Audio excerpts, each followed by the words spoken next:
ലേ ലഡാക്കിലേക്കുള്ള വഴിയിൽ സിസു കഴിഞ്ഞിട്ട് ഞങ്ങൾ ആഹാരം കഴിക്കാൻ വേണ്ടി ഈ ഹോട്ടലിൽ വണ്ടി നിർത്തിയിരിക്കുകയാണ്. എൻ്റെ പുറകിൽ കാണുന്ന ഈ ഐസൊക്കെ ഇല്ലേ, ഇന്നലെ ഉണ്ടായ സ്നോ ആണിത്. നല്ല രാത്രി മൊത്തം സ്നോ ആയിരുന്നു.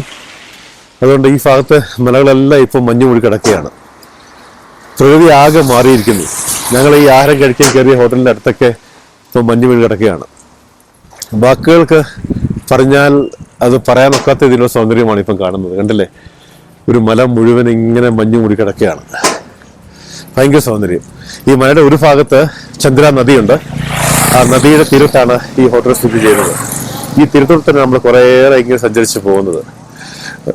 ഓരോ യാത്രയും ഓരോ അനുഭവമാണെന്ന് പറയത്തില്ലേ. പ്രത്യേകിച്ചും ഈ സമയത്ത് ഈ യാത്ര ഒരിക്കലും മറക്കാനാകാത്ത അനുഭവമാണ് ഞങ്ങൾക്ക് തരുന്നത്. നമസ്കാരം പ്രിയ സുഹൃത്തുക്കളെ, മണാലിയിൽ നിന്നും ഏതാണ്ട് 150 കിലോമീറ്റർ മാറി സ്ഥിതി ചെയ്യുന്ന താണ്ടി എന്ന കൊച്ചു ഹിമാലയൻ ഗ്രാമത്തിലേക്കാണ് നമ്മുടെ ഈ യാത്ര. അവിടുത്തെ ആപ്പിൾ തോട്ടങ്ങൾ കണ്ടിട്ട് നമുക്ക് തിരികെ വരാം.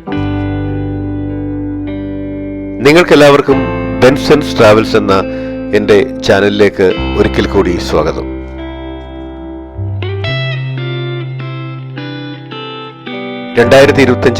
ഒക്ടോബർ മാസത്തിലെ അവസാനത്തെ ആഴ്ചയിലായിരുന്നു ഞങ്ങളുടെ ഹിമാചൽ പ്രദേശ് യാത്ര. ശരത്കാലത്തിന്റെ വരവറിയിച്ചുകൊണ്ടുള്ള ആദ്യത്തെ മഞ്ഞുവീഴ്ചയായിരുന്നു 2 ദിവസം മുമ്പ് ഇവിടെ ഉണ്ടായിരുന്നത്. ഈ മഞ്ഞുവീഴ്ചയിൽ ഇവിടുത്തെ പർവ്വതങ്ങളൊക്കെ മഞ്ഞുമൂടി കിടക്കുകയാണ്. 9 കിലോമീറ്ററോളം നീളമുള്ള അദൽ ടണൽ വന്നതിന് ശേഷമാണ് ലാഹോറിലേക്കുള്ള യാത്ര വളരെ സുഗമം ആയത്.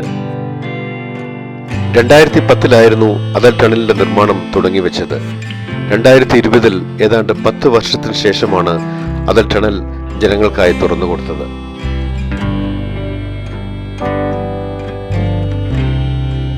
മഞ്ഞ് പുതച്ചു കിടക്കുന്ന ഈ പർവ്വതനിരകളുടെ ഇടയിലൂടെ ഏതാണ്ട് 100 കിലോമീറ്റർ സഞ്ചരിച്ചിട്ട് വേണം ഞങ്ങൾക്ക് താണ്ടി എന്ന കൊച്ചു ഹിമാചൽ ഗ്രാമത്തിലെത്താൻ.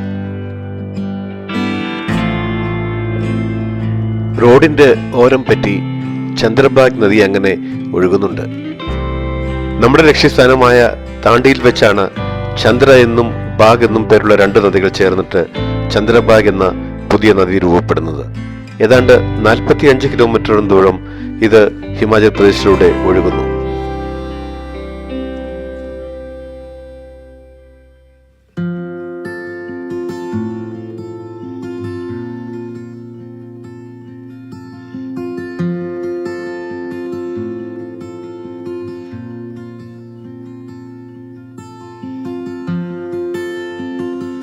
കടുത്ത മഞ്ഞുവീഴ്ച തുടങ്ങിക്കഴിഞ്ഞാൽ ഈ വഴിയുള്ള യാത്ര ഗവൺമെന്റ് നിരോധിക്കും.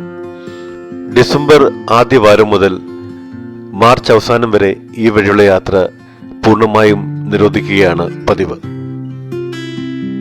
മഞ്ഞുകാലത്ത് ആവലാഞ്ചുകളും അതുപോലെ മഴക്കാലത്ത് മണ്ണിടിഞ്ഞു വീണ്ടുണ്ടാകുന്ന അപകടങ്ങളും ഈ വഴിയിലൊക്കെ ധാരാളമാണ്.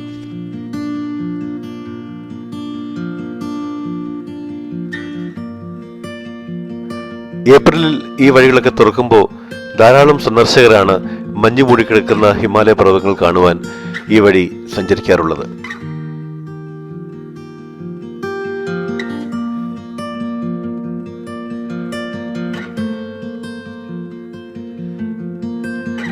മണാലിയിൽ നിന്നും ഏതാണ്ട് 100-120 കിലോമീറ്റർ ദൂരമുണ്ട് നമ്മുടെ ലക്ഷ്യമായ താന്തി വില്ലേജിലെത്തുവാൻ.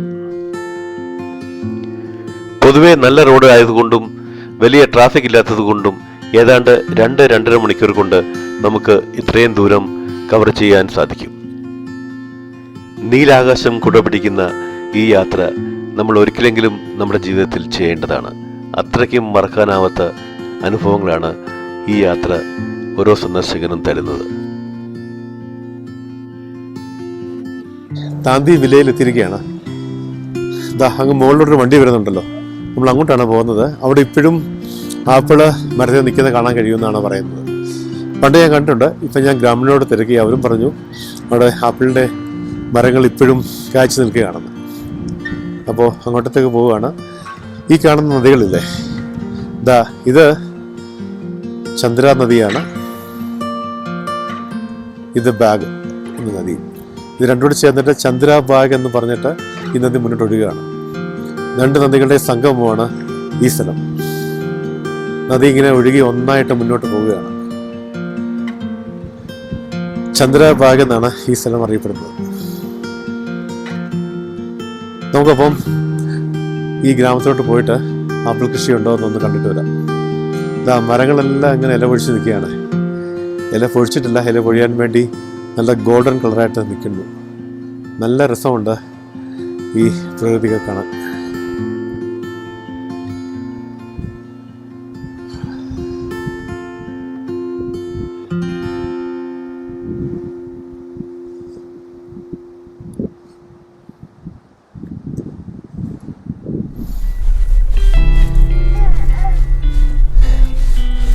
ഈ ഗ്രാമത്തിലേക്കുള്ള വഴിയാണ്. ഈ തൂക്കുപാലം കടന്നിട്ട്, തൂക്കുപാലമല്ല, ഈ ബേലിപ്പാലം കടന്നിട്ട് ഞങ്ങൾ ആപ്പിൾ കൃഷി കാണാൻ പോവുകയാണ്. ജഗ നീന റൈറ്റിലല്ലോ. ഇത് ബേലിപ്പാലമാണ്. ബേലിപ്പാലം കടന്ന് ഞങ്ങളിങ്ങനെ മുന്നോട്ട് പോവുകയാണ്. ഒരു അമ്മച്ചി വണ്ടി കയറ്റാമെന്ന് ചോദിച്ചു, പക്ഷെ നമ്മൾ വണ്ടി ഒട്ടും സ്ഥലമില്ല. അതാണ് നമ്മൾ കയറ്റിയത്.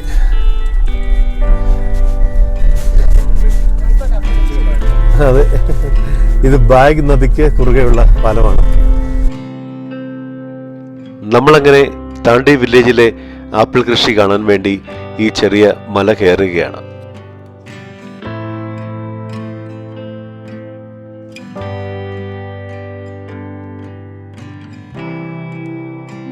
ഇതെല്ലാം ആപ്പിൾ തോട്ടമാണ്, ഉണ്ടല്ലേ? അതെ, ആപ്പിളൊക്കെ വീണ് കിടപ്പുണ്ട്. മരത്തിൽ ആപ്പിളൊക്കെ ഇങ്ങനെ വീണ് കിടപ്പുണ്ട് കുറച്ചൊക്കെ. അപ്പം നമുക്ക് ഭാഗ്യമുണ്ടെന്ന് തോന്നുന്നു, കുറച്ചെങ്കിലും ആപ്പിൾ കാണാൻ കഴിയും. അതെ, ഈ മരങ്ങളിൽ ആപ്പിളുണ്ട്. അതൊരു ഭാഗ്യമാണ്. കാരണം സീസൺ കഴിഞ്ഞിട്ടും ഇത് കുറച്ച് മാറിയായതുകൊണ്ടും ഉയരത്തിലായതുകൊണ്ടും ഇവിടെ ഇതാ ആപ്പിൾ ഇങ്ങനെ നിൽപ്പുണ്ട് ഈ തോട്ടത്തിൽ. കണ്ടല്ലേ, ഓൾമോസ്റ്റ് പറിച്ചു കഴിഞ്ഞു. ആപ്പിളിൻ്റെ ലാസ്റ്റ് വിളവാണെന്ന് തോന്നുന്നു. ഈ മരങ്ങളിൽ ഇങ്ങനെ നിൽപ്പുണ്ട്. ഹിമാചലിലെ താന്തി വില്ലേജിനടുത്തുള്ള വേറൊരു ചെറിയ ഗ്രാമമാണിത്. ആപ്പിൾ കൃഷി കാണാൻ വേണ്ടി മണാലിൽ നിന്ന് വേണ്ട 100 കിലോമീറ്റർ സഞ്ചരിച്ചാണ് ഞങ്ങളിവിടെ എത്തിയിരിക്കുന്നത്. ഇവിടെ വന്നപ്പോൾ ഇഷ്ടം പോലെ മനസ്സിനെ നിറയ്ക്കുന്ന രീതിയിൽ ആപ്പിൾ പഴങ്ങളങ്ങനെ എല്ലാ മരങ്ങളിലും ഉണ്ട്. ഇത് കാണാൻ തന്നെ ഭയങ്കര ഭംഗിയാണ്. കണ്ടില്ലേ, ഇത് ഈ ഭാഗത്തെ ആപ്പിളുകളുടെ ലാസ്റ്റ് വിളവാണ്. മിക്കവാറും സ്ഥലത്തെ ആപ്പിളുകളൊക്കെ ഈ വർഷത്തെ വിളവെടുത്ത് കഴിഞ്ഞു. മഞ്ഞുകാലം തുടങ്ങാൻ പോവുകയാണല്ലോ. അതിന് മുമ്പുള്ള ആപ്പിൾ കൃഷിയുടെ ലാസ്റ്റ് വിളവെടുപ്പാണ്. മഞ്ഞ് വീഴുന്നതിന് മുമ്പ് ഈ ആപ്പിളുകളും അവർ പറിച്ചിട്ട് മാർക്കറ്റിൽ കൊടുക്കും. ഈ കാണുന്ന ആപ്പിൾ മരങ്ങളൊക്കെ കണ്ടില്ലേ, ഇഷ്ടം പോലെ ഫലം ഉണ്ടായി നിൽക്കുന്ന മരങ്ങളാണ്. ഒരു മരത്തിൽ നിന്നും ഏതാണ്ട് 30 തൊട്ട് 40,000 രൂപ വരെ ഇവിടുത്തെ കർഷകർ ഉണ്ടാക്കാറുണ്ട്. നല്ല സീസണാണെങ്കിൽ അത്രയുമാണ് ഇതിൻ്റെ വിളവെടുപ്പ്. ഹിമാചൽ പ്രദേശിൻ്റെ പ്രോസ്പെരിറ്റിയുടെ ഒരു മെയിൻ കാരണം, ടൂറിസം അല്ലാതുള്ള ഒരു മെയിൻ കാരണം എന്ന് പറയുന്നത് ഈ ആപ്പിൾ കൃഷി തന്നെയാണ്. അപ്പോൾ ഒക്ടോബറിൻ്റെ അവസാന വാരത്തിലേക്ക് നമ്മൾ കിടക്കുകയാണ്.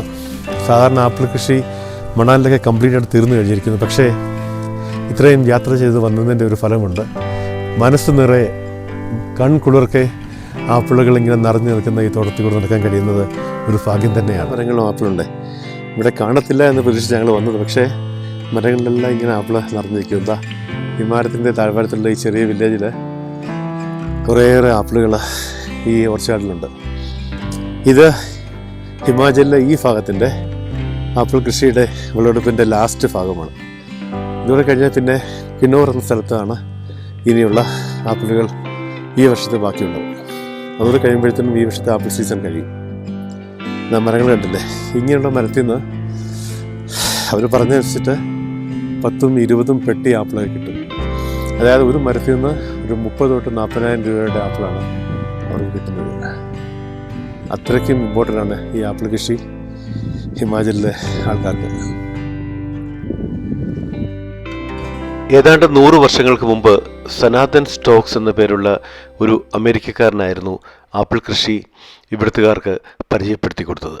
പിന്നീട് ആപ്പിളിൻ്റെ ധാരാളം വെറൈറ്റികൾ അദ്ദേഹം ബഡ് ചെയ്ത് ഉണ്ടാക്കുകയുണ്ടായി. അപ്പോൾ ഹിമാചലിലെ ആപ്പിൾ കൃഷിയുടെ പിതാവ് എന്നറിയപ്പെടുന്നത് സനാതൻ സ്റ്റോക്സ് ആണ്.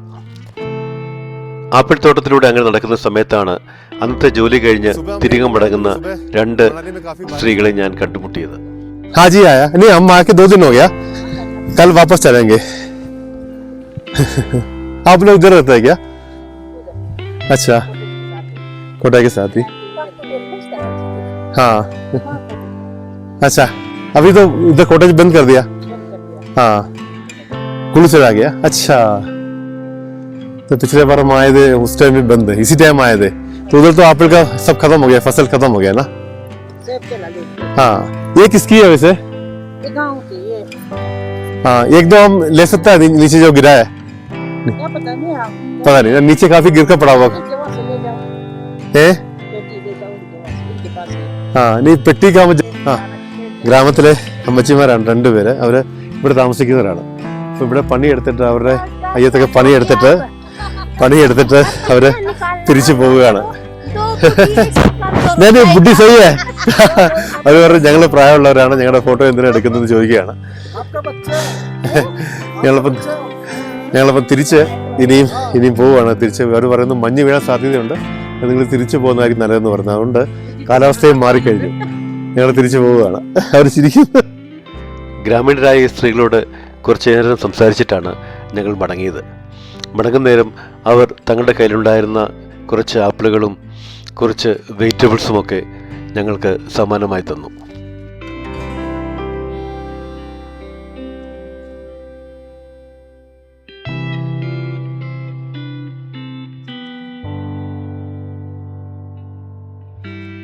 ഇന്ത്യയിലെ പല ഗ്രാമങ്ങളും അങ്ങനെ നന്മയുടെ പ്രതീകമായി നിലനിൽക്കുന്നുണ്ട്.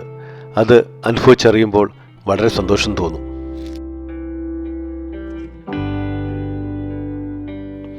പിരിയുന്നതിന് മുമ്പ് ഗ്രാമീണരായ ഈ സ്ത്രീകൾ തങ്ങളുടെ ഗ്രാമത്തെപ്പറ്റിയും ഇവിടുത്തെ ആൾക്കാരെ പറ്റിയും കൃഷിയെപ്പറ്റിയും കാലാവസ്ഥയെപ്പറ്റിയുമൊക്കെ വാദോരാതെ അവർക്കറിയാവുന്ന ഭാഷയിൽ ഞങ്ങളോട് സംസാരിച്ചു കൊണ്ടേയിരുന്നു.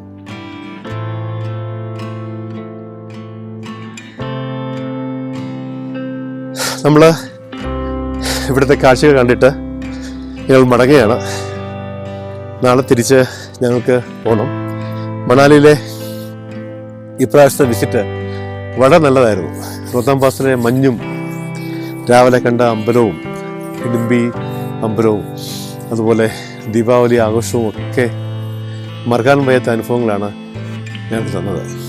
ഇങ്ങനെയുള്ള കാഴ്ചകളാണ് നമ്മുടെ ജീവിതത്തെ മനോഹരമാക്കുന്നത്. പലപ്പോഴും നമ്മൾ മിസ് ചെയ്യുന്നതും ഇങ്ങനെയുള്ള കാഴ്ചകളാണ്. പതുക്കെ മഞ്ഞിങ്ങനെ വീട് തുടങ്ങുന്നുണ്ട്. അതിനു മുമ്പ് നമുക്ക് തിരിച്ച് മണാലിലേക്ക് പോകണം. നിങ്ങൾക്കെല്ലാവർക്കും ബെൻസൺസ് ട്രാവൽസിൽ നിന്നും ഒരിക്കൽ കൂടി bye bye. This is Benson John signing off. Bye. चलो दीदी, फिर मिलेंगे अगले साल. आओ तो हम दोबारा आएंगे फिर. हाँ ठीक है. नहीं ये बर्फ